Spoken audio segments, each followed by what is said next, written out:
Hello, my name is Debbie Boone, and I want to welcome you to my podcast, The Bend, where we explore how successful people navigated the path and emerged in a better place when life threw them an unexpected twist.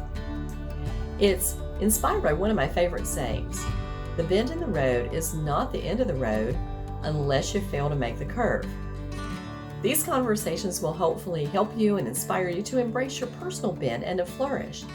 I hope you enjoy it, and if you need help with your own personal navigation and you're in veterinary medicine, please feel free to reach out to me at Debbie Boone 2 Manage Vets Consulting.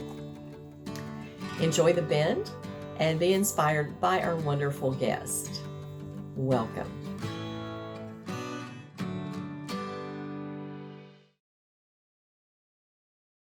Hello, everyone, and welcome to today's episode of The Bend, where we ask our guests to share some of the bends in the road that life throws their way. Today, my guest is Dr. Leslie Brooks, and Leslie is an associate editor at the Journal of Science, Policy, and Governance. She works at the Washington, D.C.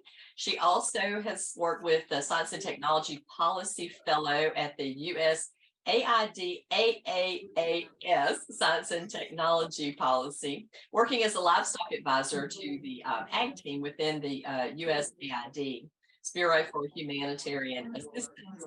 She has been involved in One Health outreach. She has also done some content creation and is an advocate for improving the mental and emotional health of veterinarians, as well as improving the dialogue and understanding between vets and pet owners, which I think is wonderful. So she created a forum on Facebook called Veterinary Vision 2020, where she shares content with pet owners and tries to get them collaborating with their veterinarians. And it's not a battle, right? It's a collaboration. She got her education at the University of Tennessee, where she got her BS in animal science, followed by a master's of public health, and then her DVM. So she's done a lot of stuff in her young life. And now we're going to talk about some of the bends in her road. So thanks so much, Leslie, for being with us today. I really do appreciate your time. Well, thank you so much, Debbie. I'm glad to be here. And I love talking about bends in the road. So let's go for it. Perfect. Well, we always have to start with the origin question. And were you one of those kids who always wanted to be the veterinarian? I know that was certainly my goal in life. And in talking to a lot of veterinarians, that's exactly what has happened. But sometimes, they surprise me and they go, no, I never wanted to do that until later on. So tell me your origin story. Yeah, sure. I mean, I was definitely that kid that loved nature and would always want to go pet the stray dog or take care of the injured wildlife on the side of the road. But I never really decided that I wanted to be a vet until I was trying to decide what I wanted to do when I went to college, once I got to that point in high school. And to be honest, I definitely felt pressured to become something that I felt society saw was important. And to me, that kind of implied a career that involved having, capital letters after your name. And so I was thinking, maybe I want to be a doctor. But then I had a little trepidation with that because I also have some anxiety and I was worried, I hear people suing their healthcare providers all the time and, all these lawsuits that happen in the medical profession. So I didn't really want to do that because I didn't want to be exposed to that kind of stress. And I also loved learning about a multitude of different things. And I thought veterinary medicine might be less stressful in the lawsuit realm, but also more impactful as far as what I can learn and contribute to, and be able to work with a variety of species. Just seemed a lot more intriguing to me. So I went down that road. Excellent. Well, I do hear that a lot from veterinarians, that they just like the idea of looking at and working with a lot of different species. And in fact, in interviewing young veterinarians, it's one of the things they're super interested in is exotics and multi-species and mixed animal hospitals. And rather than the companion animal dog cat practice, they want a lot of different animals in that. So you got your master's in public health and then you went to veterinary school. Tell us a little bit about how life threw you a curveball. A little you followed a little different path. I think sometimes veterinarians think clinical practice is the hardest part of being a veterinarian, but I've talked to people are industry vets and who are in government work, and jobs are tough no matter where you go. Depends on who you're leading. Yeah, absolutely. By the time I finished veterinary school, I was more interested in going down the public health route of being a veterinarian than working in clinical practice. And so that's why I pursued my master's of public health at the same time. I went to the University of Tennessee, and they have a dual veterinary public health program. So I actually completed my public health degree the year before I completed my DVM. But I was also very particular that I didn't want to work in a research lab. I didn't want to do food safety. I was very intrigued with doing epidemiology, which is the study and investigation of infectious diseases. And I wanted to be able to contribute to human public health by using my expertise in animal diseases that could be transferred to people. So zoonotic diseases, kind of like COVID. And Your timing is perfect because you went right into the hot spot, so to speak, of human disease as and cross transmission. So yeah, your disease background definitely was in the right place at the right time the last couple of years. yeah, and I was becoming a lot more engaged in the world news, and I wanted to do something humanitarian like, and I wasn't sure exactly what that was. During veterinary school, as part of my public health program, I did a internship where I went abroad to Kenya for 2 months and lived with a family in a local community and was working to try to help members of the community establish a social business enterprise to address protein malnutrition. And so I was really trying to see how I can use my veterinary degree to have more impact and more meaning in a sense, to me. Now, the curveball is that by the time I graduated, the program that I had applied to at the Centers for Disease Control, the Epidemic Intelligence Service, which I thought was the only way that I wanted to use my public health skills at the time, I actually didn't get it. I got waitlisted. I had an interview, but then I got waitlisted and was not selected for the program. And I wasn't sure what else I would want to do, public health wise at the time. And so and people had told me, it's better to go ahead and practice clinical medicine now because it's going to be harder to go back to it years later. You're going to lose the skills, the medicine skills that you know so well now. So I did decide to go into clinical medicine right after graduating, and I did a intensive 1 year internship where you're paid like in the 20,000s and you work really hard and rotate through different specialties. And I'm glad I did it. I learned so much and gained so much experience on client communication, and also conflict management and resolution, being able to juggle a variety of different tasks at one time. So I'm glad I did it. And then I went on and practiced in small animals, so cat and dog practice for 10 years. The first clinic I went to after my internship, I actually chose to work for them, even though they were an hour drive from where I lived, because they offered me an opportunity to have more balance in my hours that I worked. So I worked Sunday through Wednesday, and then I had Thursday through Saturday off. And that gave me so much time to do all the other things in the community that I wanted to do that was not veterinary related. So in doing that, it kind of led me to where I am now, because I had a lot of free time to volunteer with an organization in particular called the Street Outreach Animal Response Initiative in Indianapolis, Indiana. I helped to grow this nonprofit from the ground up, working with the executive director, because she saw a need in the community of people experiencing homelessness or going through a variety of life crises who happen to have pets. And so she was filling this gap, and I got on board and helped her.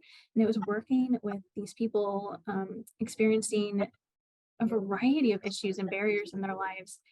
And I got intricately interconnected with the social service sector and hospital systems and working with them, that I learned of things that we have set in place in policy in the US that makes it more difficult for them to achieve resolutions to these issues. And I got involved and interested in policy by doing that throughout the past 10 years.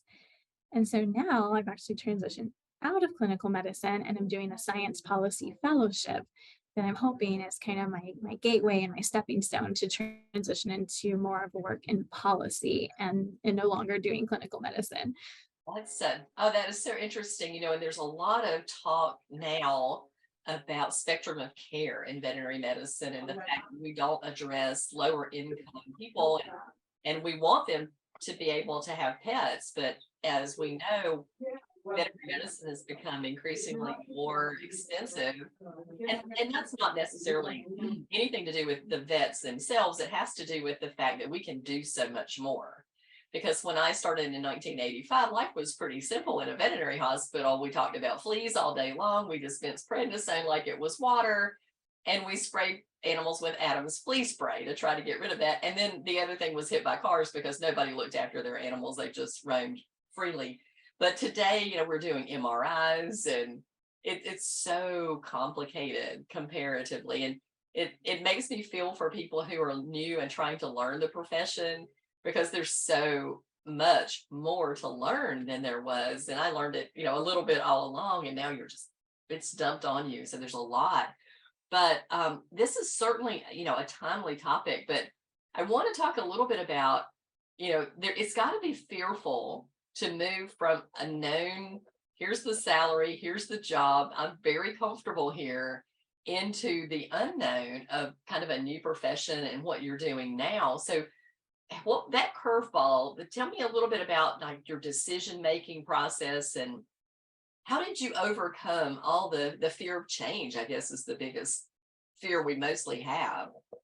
Yeah, no, thank you for that question. I think it's a complicated one to answer because I feel like I'm one of those people that could be a forever learner. Like if I could just stay in college my entire life and be paid for it, I would be fine with that.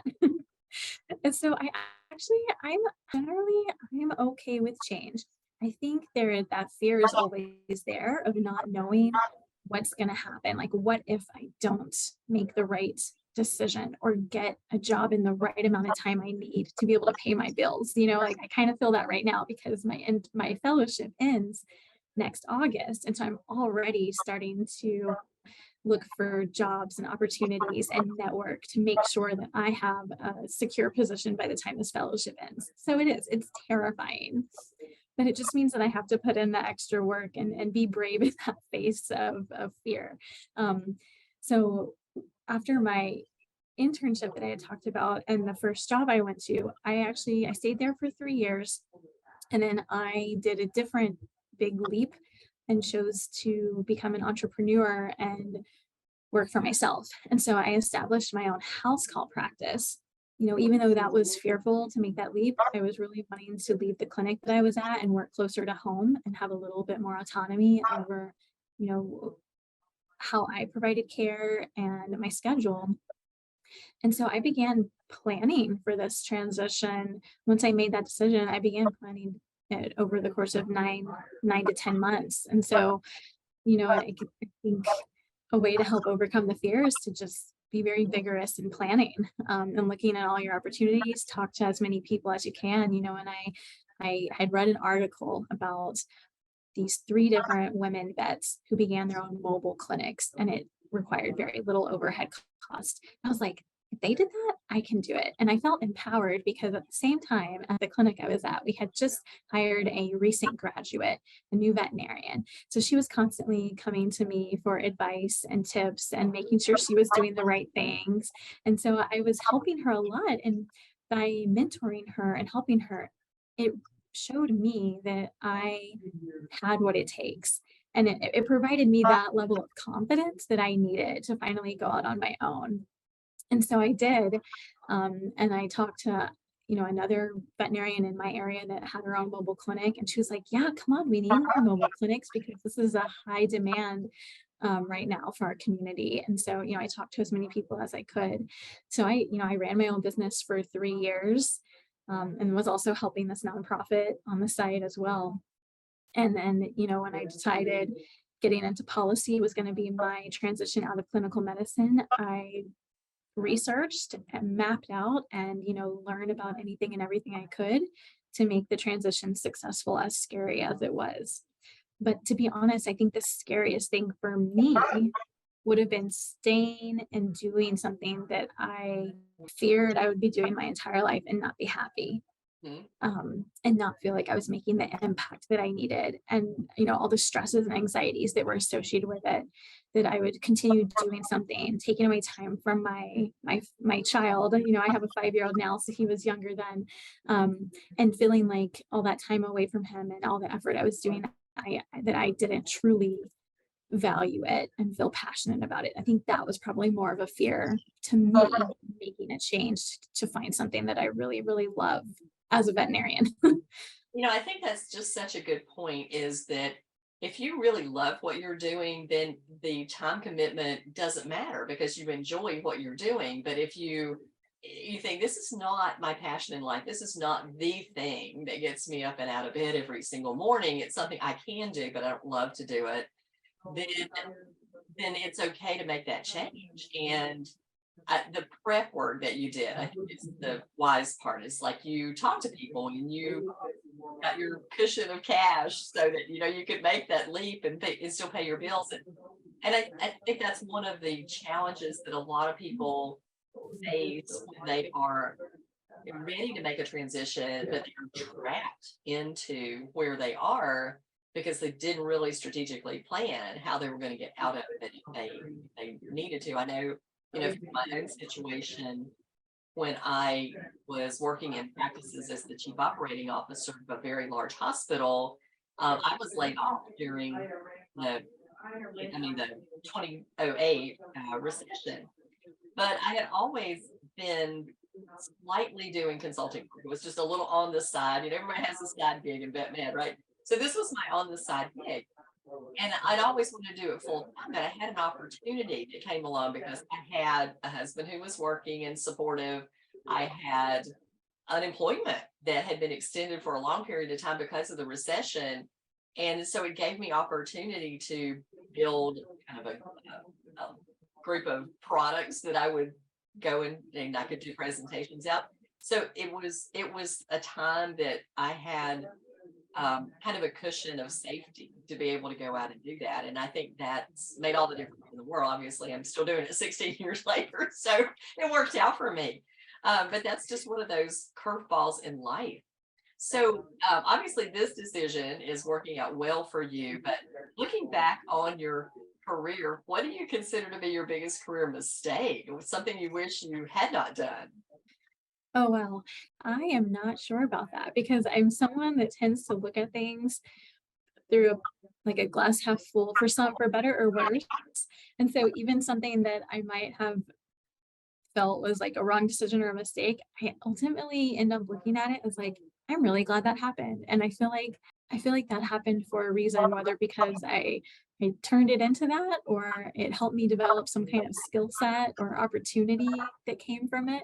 But I think that that's really hard for me to answer because the things that I chose throughout my career, it also was tied into like my personal life and like my decisions with my personal life and family, getting the timing of getting married, the timing of having a kid. They are intricately connected. And so I feel like if I didn't have a family and I didn't have a kid, I probably would have had other opportunities or taken advantage of other opportunities career wise. And I don't know what would have happened or gone. But I also don't ever want to not have my family. And so, I think I can see it as like I might have, chosen a job where I traveled abroad and lived abroad somewhere, doing some bizarre veterinary work in the field, like with veterinarians without borders or something. But every decision I made here, it had to be intricately tied, to my personal life and family. And so I don't think that I, you know, there were any mistakes. I will say I really wish I got that job at the Centers for Disease Control. And so if I had prepared better for my interview with them, because I actually, after I started my role after my internship at the general practice clinic, I did reapply for the Centers for Disease Control Epidemic Intelligence Service 3 years later. And the same thing happened again. I got an interview and then got waitlisted and didn't get it. And so I'm wondering if, I could have prepared a little bit better for that interview and studied up more on all that epidemiology schooling I had. Then I think that was probably the primary mistake. Yeah. But sometimes, Yeah. if you look back and go, you know what, I would think now, I'm looking back on my career, like there were places that I thought I should go and wanted to do and things that I would take an opportunity. And I look back on it and go, no, that wasn't where I was supposed to end up. Because if I had done that, I would not have done this other thing, which led to this next thing and the next thing and the next thing. So I really do believe that the universe puts you where you're supposed to be, and the people in front of you who are supposed to be there at any particular time. And I've kind of gone with the flow my whole life and said, okay, this is how it's supposed to be. And you're right. I mean, even the bad things that happen sometimes turn out to be learning experiences that give you a skill set that help you move on to the next thing. And so I'm sure that, those years in clinical practice and even the mentoring that you did probably gave you a skill set that are helpful today with the work that you're doing. Talking about networking, now you're working on, this new goal. Is networking valuable to you in getting you where you want to be? Are you one of those people who works to network? Yeah, I think so. I did this when I decided I wanted to go into like transition into policy.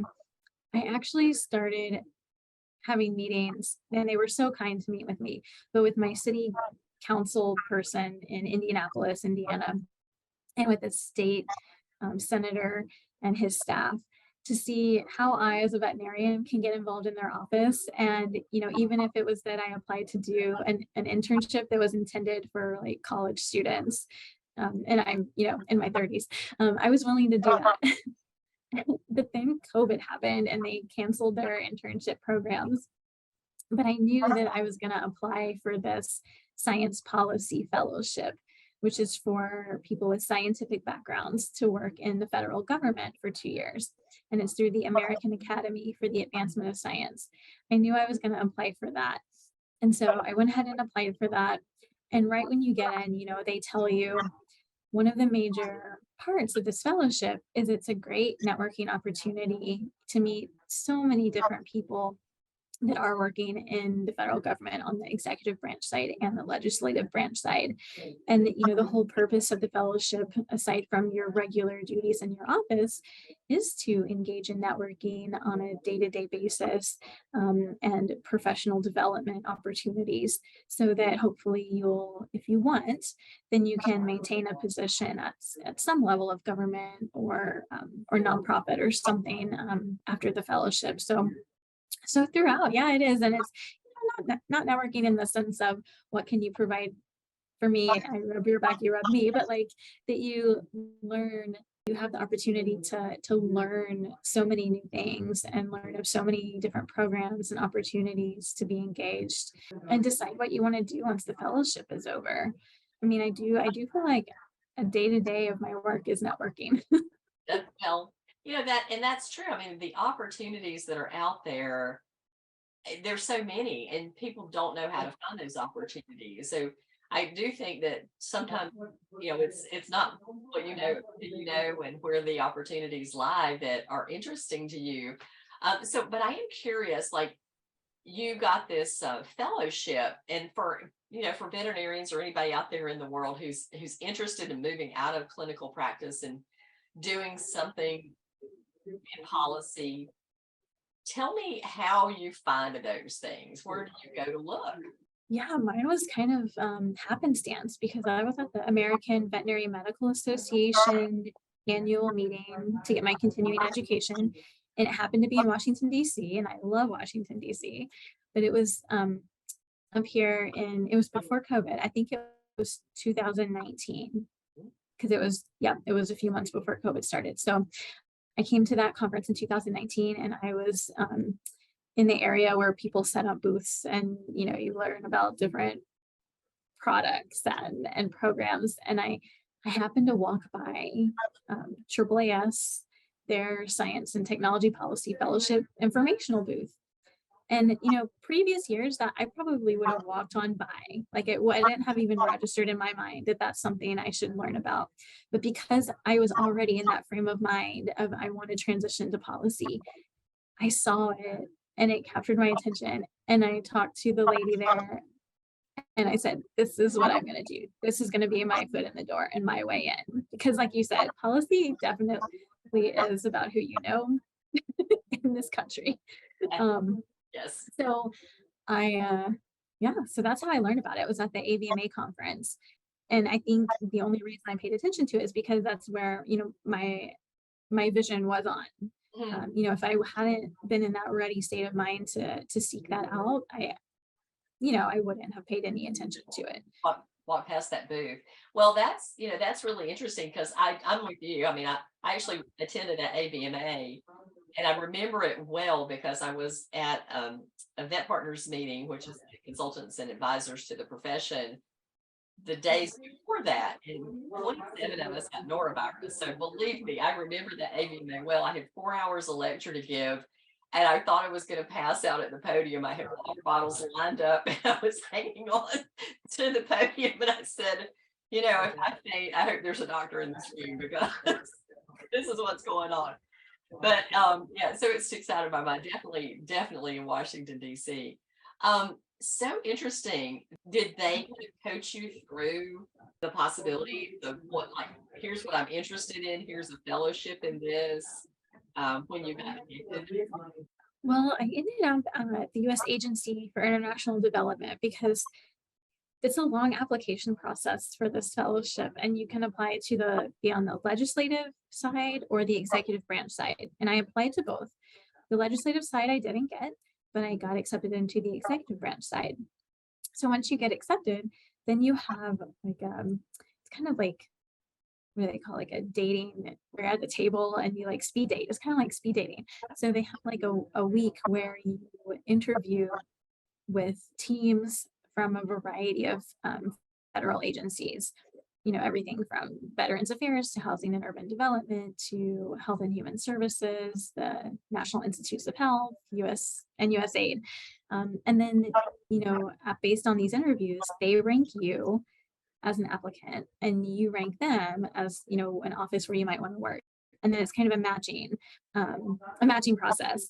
And so you get matched. And so I happened to get matched at USAID and I've loved it. Yeah. And there's a lot of veterinarians actually that work at USAID that I had no idea about. And they're doing, wonderful work serving as, technical experts. And so it's been a eye-opening experience and a lot of learning. I love this conversation because so many times I talk to young people and I've done some talks at the schools to the pre-vet curriculum. And these kids really don't think that there's anything out there other than clinical work. That's their kind of their mindset for what being a veterinarian is. But there's so many opportunities like you're presenting here with all these different government agencies where they can work, and there's research and there's pharmaceuticals, and it just there's a lot you can do with a veterinary degree that I think people don't really understand. But I would like to ask you this because I have the impression a lot of times doctors that are in clinical work think, oh, if I could only get out of some place that I face the public every day, life is just going to be a piece of cake, right? It's a cakewalk. But I've interviewed some people. Actually, I interviewed somebody who worked in the CDC, and it was a very toxic workplace, the department where she was, and it was very traumatic to her. So it really is where you are and the people who are around you, not the place that you work. It is the people you work with. Would you agree with that, or do you feel like it's easier to work in a government atmosphere? Is it harder? Is it just different? Yeah, no, I would definitely agree with that. I mean, even though I don't interact with the like clients on a daily basis like I would when I was, in clinical medicine, we're definitely interacting with implementing partners, partners that we're funding to carry out programming around the world. And it's still using those, those same skills of um, collaboration, communication, and coordinating to get a good outcome. And so just using them in a different way. Now, having a supportive environment of people that, they got your back and they're there to help you and mentor you and help, work collaboratively. I think that that does make a huge difference, making it a welcoming and low stress environment. I mean, in the clinic, I would say this might be a bit different from some veterinarians, but I enjoy working with an angry client because I like trying to find that resolution and bring them down. Like my when I first got out and was practicing clinical medicine, I definitely had those days where if I felt offended by a client or I didn't feel like they were, respecting me because I look young, right? um, I would I would do something not very proud that I'm not very proud of. And I would, say, well, you can go somewhere else, or, I just wouldn't respond appropriately. And it took years of just interacting with people and just growing my own self-confidence to let those things roll off of my shoulder and be better at conflict resolution. And then I felt so much more accomplished when I interacted with a client that was maybe like up here. And by me stepping back and just listening to them, they came down to here. And I remember one situation in particular where once it was done, my receptionist was like, wow, that was very impressive. And I was like, yeah, it was. Yeah. Well, it was, yeah, for years and years, I taught a communication class for Patterson Veterinary Supply. And I used to say and confess, I love dealing with difficult clients. And people would laugh at me. But there was always two or three in the room that go, yeah, me too. Because it's a skill set. Anybody can be nice to nice people. That's a cakewalk and it's really kind of boring. But when you have somebody who's a challenge and you bring all those skills that you've learned to bear, and like you said, it works out, you're walking them down the ledge and getting them to a reasonable place, then you walk away from that going, I'm pretty good at this, and the client's good, the client's happy too. So you've it's a win-win on both sides of the coin. But I agree with you. Yeah, those spicy clients. Now, recently, I think post COVID, people are off the rails on both sides, and a lot of times I tell the teams, I said, I know that the clients are difficult, but you got to understand you're just as tired as they are, and a part of it's you too. So it's both of us are just have been beat up by the pandemic and all the social unrest and just hammered, and now we have a war. I mean, there's just so much that's happened to us in the last 2 to 3 years that is unsettling, and people above all things don't like change. They like to feel safe. They like to be sure that the status quo maintains until they choose to change it. But we've been bombarded with change, and it's not made us very happy. um so what advice would you give somebody who's facing this big career decision, who's looking to move to something they've always wanted to do, or something new and something different? Yeah, it definitely depends on what kind of personal and social supports you have because it definitely the different dynamics play out depending on people's different life circumstances.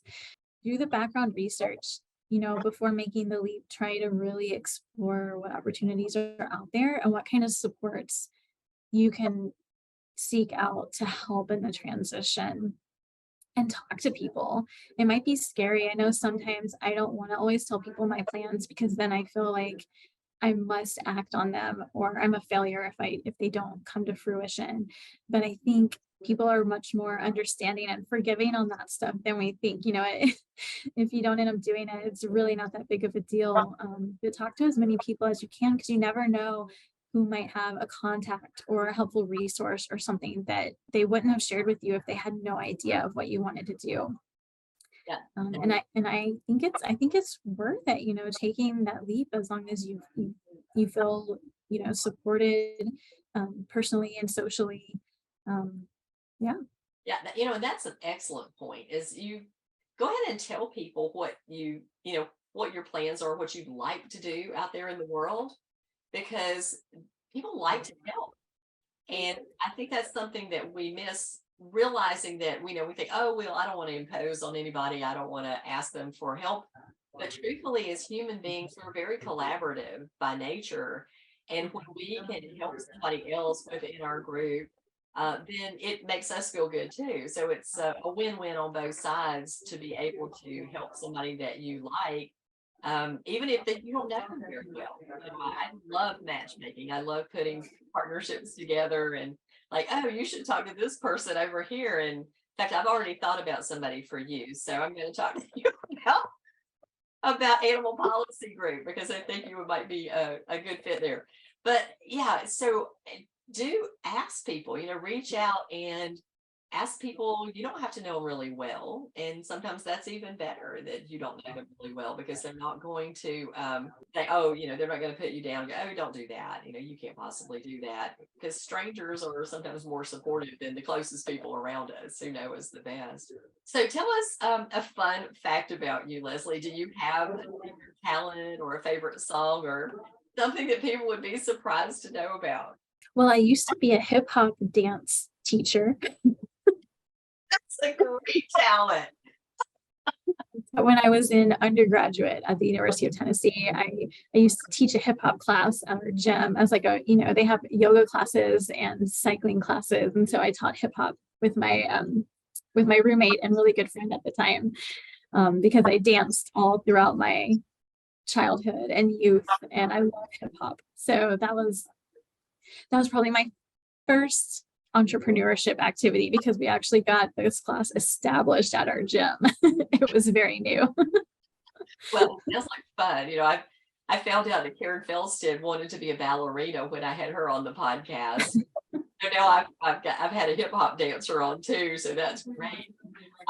Well, Leslie, I appreciate your time today, and I think it's been an interesting conversation for people who are looking outside of the traditional clinical path for veterinary medicine. And this goes the same for technicians, for SRs, for managers. You can do non-traditional things and still be successful in this career without having to leave the profession. I think we're kind of suffering at that point right now where people go, oh, that net is broken. I've got to leave it. But there's other possibilities that you'll use your knowledge and your talents, and especially when you're talking about policy, this is the health of our country and the health of the animals in our country too. So very important work that you're doing, and I thank you for that. Anything you'd like to say about yourself, or do you have a favorite book you'd like to share, or a favorite quote, or even a shout out to somebody that has helped you with that career ladder?